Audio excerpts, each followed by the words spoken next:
नमस्कार दोस्तों, स्वागत है आपका। आशा करता हूं आप सब बहुत अच्छे होंगे। मेरा नाम अभिषेक और हम आज यहां पे इकट्ठे हुए हैं एक ऐसे विषय पे चर्चा करने के लिए जो पिछले 3 महीने से खिंचता ही जा रहा है च्युइंगम की तरह। रेलवे इसे इतना चबाया है, अब इसे कोर्ट के द्वारा चबाया जा रहा है।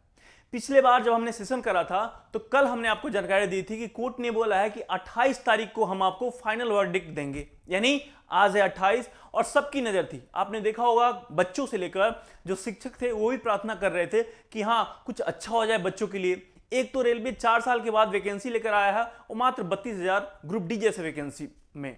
और उसके बाद भी अगर आप देखोगे तो इस बार एक नई चीज आई है कि 10th वाले बच्चे भी फॉर्म भरेंगे और उसके बाद ITI वाले भी भरेंगे। लास्ट बार जब 2019 या 22 में जो नोटिफिकेशन आया था उसमें बोला रेलवे ने कि हाँ इसके बाद जो भी वैकेंसी आएंगी ग्रुप डी में वो हम सिर्फ और सिर्फ ITI वाले बच्चों को लेंगे। यही सोच के हम सब ने ITI करा और यही सोच के जो बच्चे ITI करे थे उन्होंने हाई कोर्ट का दरवाजा खटखटाया कि क्या हो गया सर। अब हाई कोर्ट से सबको बहुत उम्मीदें थी। हाई कोर्ट ने इस केस को एक पॉजिटिव वे में सुना था, ये अच्छा डिसीजन हो सकता था और आ भी सकता था, लेकिन कोर्ट ने रेलवे को भी मौका दिया कि आइए आप अपना डॉक्यूमेंट सबमिट कीजिए। तो सबसे पहले अगर आपने ध्यान दिया होगा तो कोर्ट के द्वारा पूछा गया कि आपने ऐसा क्यों किया, आपको क्या ऐसी जरूरत आन पड़ी जो बीच में आपको ये सब चीजें चेंज करना पड़ा।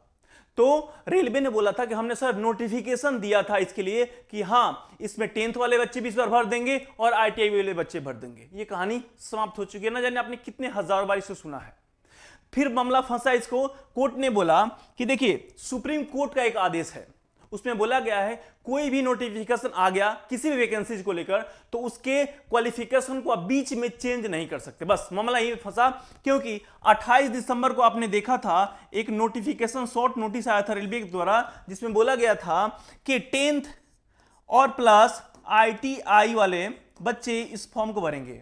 और उसके बाद 2 जनवरी को जो फॉर्म आया उसके बाद जो डिटेल नोटिफिकेशन आया उसमें इस प्लस को हटाकर कर दिया गया और यानी 10th भी होंगे या ITI वाले होंगे दोनों भर देंगे। तो इसी को लेकर 50 लाख फॉर्म बच्चे भर चुके हैं। एग्जाम का कोई पता नहीं है होगा या नहीं होगा। सबसे ज्यादा अगर बोला जाए इसमें किसका नुकसान हो रहा है, आपका और हमारा। बच्चे अगर देखा जाए तो सेशन में नहीं जुड़ पा रहे हैं कि उनको अभी कंफर्म नहीं है कि कौन एग्जाम देगा और कौन एग्जाम नहीं देगा, ये अभी तक कंफर्म नहीं हो पाया है। सबसे इस पे लेकर केस हो जाना चाहिए कि रेलवे ने ऐसा क्यों करा है। अगर आपने पहले बोला था तो बाद में इसे क्लैरिफाई देकर चेंज करना चाहिए था, या पहले अगर आपने बोल दिया कि सिर्फ ITI वाले लोग को लेंगे हम तो वो देखकर आपने देखा कुकुर मुत्ते की तरह ITI कॉलेज खुल गए और बहुत सारे बच्चों ने ITI किया।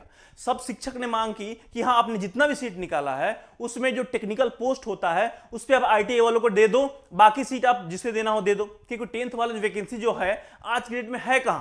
अगर हम बात करें, अगर आप बोलोगे कि हम एक साइड से बोल रहे हैं तो ऐसा नहीं है दोस्त। 10th वाले भी अपने ही घर के बच्चे हैं और ITI वाले भी अपने घर के बच्चे हैं। अब इसमें क्या करना है कि 10th वाले जितने वैकेंसीज पहले आती थी अब सबको किसी ना किसी वेंडर को दे दिया गया है, यानी उसको प्राइवेट गवर्नमेंट कर चुकी है, तो वो तो वैकेंसी है नहीं और गवर्नमेंट को अपना मुंह छुपाना है। और बच गया किसे, तो ग्रुप डी को खा गया इस बार।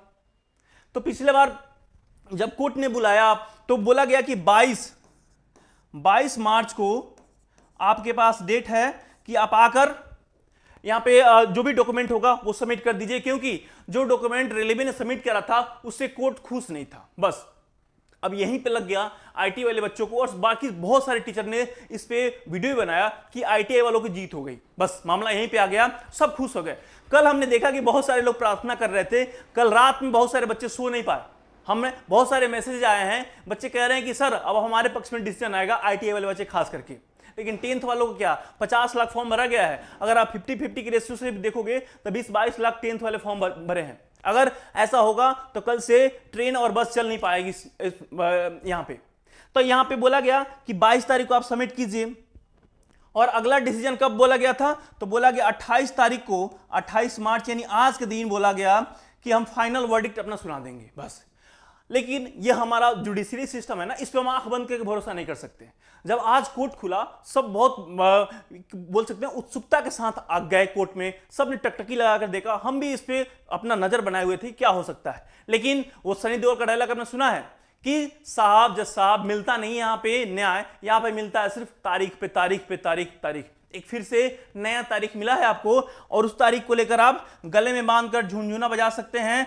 तारीख है 26 मई, यानी अब आप देखिए कौन सा महीना चल रहा है, अप्रैल, सॉरी मार्च, मार्च के बाद अप्रैल, अप्रैल के बाद मई, यानी तब तक हो सकता है इस एग्जाम का डेट भी आ जाए। तब उस समय रेलवे जाकर हाथ जोड़कर बोले कि माई बाप अब छोड़ दीजिए, इस बार गलती हो गई है, अगला बार हम इसको अच्छे तरीके से करेंगे, क्योंकि 50 लाख बच्चों के भविष्य का सवाल है। अगर इस बार नहीं हुआ तो अब क्या ही होगा, क्योंकि 26, अब जो भी बच्चे इसका इंतजार कर रहे हैं ना, मैं कह सकता हूं कि ये भी हमारा फाइनल वीडियो है, और वो भी इसका इंतजार करना छोड़ दें, अपनी तैयारी में लगो दोस्त, क्योंकि आपके घर वालों की आपसे उम्मीदें हैं। जो भी सेशन हम चलाते हैं, आप जुड़िए हमारे साथ, बेहतरीन सेशन हम चला रहे हैं, तो इसको आप भूल जाइए। आप, मैं बोल रहा हूं ना कि इसको भूल जाइए। इंडियन जुडिशरी सिस्टम है, यहां पे जज साहब लोग भी कमाल के होते हैं। देखिए यहां पे पिछले बार जो जज साहब थे, उन्होंने बोला था कि हम इस पे डिसीजन सुनाएंगे, सब कुछ हो गया था। आज जब डिसीजन सुनाने के बाद आई, तो उन्होंने अपने आप को ही विड्रॉल कर लिया इस केस से, बोले हम उपलब्ध नहीं है। अब नए जज साहब आए हैं, अब नए जज साहब को सारी चीजों को सुनने में, समझने में टाइम लगेगा। एक बहाना मिल गया इनको कि अब हम नए हैं, इन सब चीजों को हम देखेंगे बारीकी से, उसके बाद अपना डिसीजन देंगे, और 2 महीने के बाद आइएगा।